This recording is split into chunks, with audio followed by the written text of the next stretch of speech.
السلام علیکم ورحمۃ اللہ وبرکاتہ۔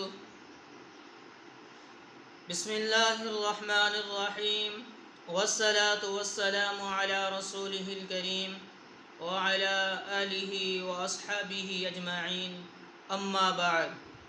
میرے محترم بھائیو دوستو، آج میں نے آپ کو یزید مردود کی ہلاکت کے بارے میں بیان کرنا ہے۔ وہ یزید جس نے آل رسول کے اوپر ظلم کیا، بے دردی سے ان کو شہید کیا، پھر اللہ رب العالمین نے اس کا کیا انجام فرمایا، کیا انجام ہوا اس کا، تو آج یہی آپ سے بیان کیا جائے گا۔ تو بیان کرنے سے پہلے آپ سے چھوٹی سی درخواست کی جائے گی کہ اگر چینل کے اوپر نئے آئے ہیں تو اسے ضرور سبسکرائب کیجئے اور بیل آئیکن کو پریس کیجئے تاکہ آپ تک ہر ویڈیو جو ہے وہ ٹائم ٹو ٹائم پہنچتی رہے۔ اب چلتے ہیں اپنے ٹاپک کی طرف کہ یزید کی ہلاکت کیسے ہوئی۔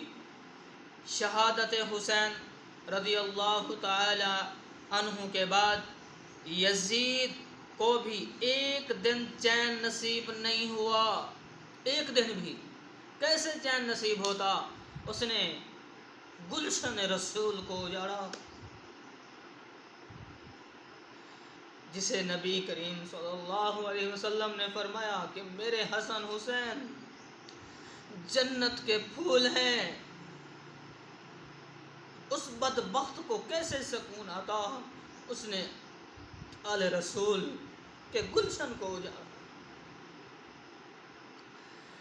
اما فاطمہ تو زہرا کے لال شہید کیے، کیسے سکون آتا، کیسے سکون آتا؟ پھر اس کا چین ختم ہوا اس بد نصیب کا۔ پھر اس کے بعد تمام اسلامی ممالک میں خون شہداء کا مطالبہ اور بغاوتیں شروع ہو گئی کہ اس ظالم نے آل رسول کو ناجائز شہید کیا ہے۔ بغاوتیں شروع کر دی گئی۔ اس کی زندگی اس کے بعد 2 سال 8 ماہ، ایک روایت میں 3 سال 8 ماہ سے زائد نہیں رہی۔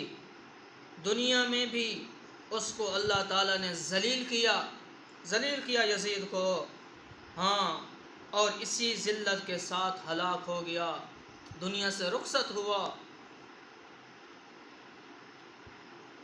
تو یہ تھی یزید کی ہلاکت۔ وہ کیسے ہلاک ہوا یہ میں نے آپ سے بیان کیا۔